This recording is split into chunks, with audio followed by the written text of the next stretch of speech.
राधे कृष्ण आप सभी को। वैशाख मास महात्म्य अध्याय 3। नारद जी बोले, जो मनुष्य श्रेष्ठ ब्राह्मण को पलंग दान करता है, ब्राह्मण की उस पर सुख से सुलाकर ठंडी ठंडी हवा करता है, तो संपूर्ण धर्मों के साधन से उसका शरीर निरोग रहता है। इस दान से सब ताप शांति दूर हो जाते हैं। वह मनुष्य योगियों से भी दुर्लभ पद को पाता है। जो मनुष्य वैशाख में धूप के थके हुए ब्राह्मणों को सुंदर श्रमनाशक पलंग दान करता है, वह मनुष्य, हे राजन, संसार के जन्म मरण और वृद्धावस्था के कष्ट नहीं भोगता। उस पलंग पर ब्राह्मण के शयन करने से जीवन भर के जाने अनजाने किए हुए पाप नष्ट हो जाते हैं। हे राजन, जैसे अग्नि के स्पर्श से कपूर जल जाता है, वैसे ही पलंग देने वाला मनुष्य निश्चय ही ब्रह्मपद को पाता है। जो मनुष्य वैशाख मास में शैया दान करे, वह इसी जन्म में सब सुखों को भोगता है। उसके कुल की वृद्धि होती है, कोई रोग नहीं होता, उसे बड़ी आयु, निरोगता, यश और धैर्य मिलता है। उस धर्मात्मा के कुल में 100 पीढ़ी तक कोई अधर्मी नहीं होता। इस मास में दान आदि करने का अपार फल होता है। वैशाख के धर्मों को इस तरह करने वाला धर्मात्मा पुरुष सब भोगों को भोगकर अपना शरीर त्यागता है। जो वेद पाठी ब्राह्मण को तकिया दान देता है, उसके सभी पाप नष्ट हो जाते हैं और अंत में ब्रह्मपद को प्राप्त होता है। बिना इसके दिए हुए मनुष्य सुखपूर्वक नहीं सो पाता और इसके दान करने से सबका आश्रय बनकर पृथ्वी का राज्य भोगता है। हे राजन, वह मनुष्य 7 जन्म तक सदा सुखी, भोगी, धर्मपरायण और विजयी होता है, फिर अपने 7 कुल समेत मुक्त हो जाता है। जो मनुष्य चटाई या और किसी प्रकार का आसन देता है, जिस पर पत्रशायी विष्णु भगवान स्वयं विराजते हैं, इससे जल में पड़ी हुई ऊन नहीं भीगती। वैसे ही संसारी जीव संसार के बंधन को नहीं प्राप्त होता है। चटाई को देने वाला पुरुष आसन और शैया पर आरूढ़ हो सब तरह से सुखी रहता है।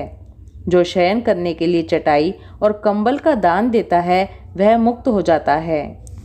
जिस तरह निद्रा से थकान दूर हो जाती है, निद्रा से परिश्रम दूर हो जाता है, वही निद्रा चटाई पर सुखपूर्वक आती है। हे राजन, जो वैशाख में कंबल का दान करता है, वह अकाल मृत्यु से छूटकर 100 वर्षों तक जीवित रहता है। धूप से व्याकुल ब्राह्मण को जो मनुष्य पतला वस्त्र देता है, उसकी पूर्ण आयु होती है और परलोक में परम गति मिलती है। कपूर भीतर की गर्मी को दूर करता है, अतः कपूर का दान ब्राह्मण को दें तो मोक्ष मिलता है और दुख का नाश होता है। जो ब्राह्मण को फूल और कुमकुम का दान करे, तो सार्वभौम राजा हो सब प्राणी उसकी आज्ञा में रहते हैं और पुत्र तथा पौत्रों युक्त होकर सब भोगों को भोग मोक्ष पाता है। त्वचा और हड्डी के संताप को चंदन तत्काल दूर कर देता है, अतः जो चंदन दान करता है, वह तीनों पापों से दूर हो मोक्ष को प्राप्त होता है। जो जल में भीगी हुई खस, चंपा या कुशा दान करता है, हे राजन, वह प्राणी सब प्रकार के सुख भोगता है। सब देवता उसकी सहायता करते हैं, उसके सब पाप और दुख दूर हो जाते हैं और अंत में मोक्ष को पाता है। जो वैशाख में गोरोचन और कस्तूरी दान करता है, वह तीनों तापों से छूटकर मोक्ष पद को पाता है। जो मेष की संक्रांति में तांबुल और कपूर दान करता है, वह पृथ्वी में सारे सुख भोग कर निर्वाण पद को प्राप्त कर लेता है। जो मनुष्य सेवती और जूही दान करता है, वह सार्वभौम राजा होकर अंत में मोक्ष पद को पाता है। जो वैशाख में केतकी और मल्लिका दान करता है, वह माधव भगवान की आज्ञा से मोक्ष को पाता है। जो मनुष्य ब्राह्मण को सुपारी और अन्य सुगंधित द्रव्यों का दान देता है, और हे राजन, जो नारियल दान करता है, उसके पुण्य के फल चित्त लगाकर सुनो। वह 7 जन्म तक ब्राह्मणों के घर में जन्म लेता है और धनवान तथा वेदपाठी होता है, फिर वह 7 कुल समेत विष्णु लोक को जाता है। हे राजन, जो प्राणी विश्राम मंडप बना ब्राह्मण को देता है, उसके पुण्य के फल कहने को मेरी सामर्थ्य ही नहीं है। जो मनुष्य छाया मंडप बनवाकर भीतर बालू बिछा उसमें प्याऊ लगा देता है वह स्वर्गलोक का स्वामी हो जाता है। जो मनुष्य मार्ग में बाग, तालाब, कुआं, झोपड़ी बनवाता है वह बड़ा धर्मात्मा है, उसको पुत्रों से क्या लेना है। जो मनुष्य कुआं, तालाब, मंडप और प्याऊ लगवाता है तथा सधर्म का करना यही उसका पुत्र है। संतान 7 प्रकार की है, इन 7 में से जो एक भी नहीं करता वह मनुष्य स्वर्ग को नहीं जाता।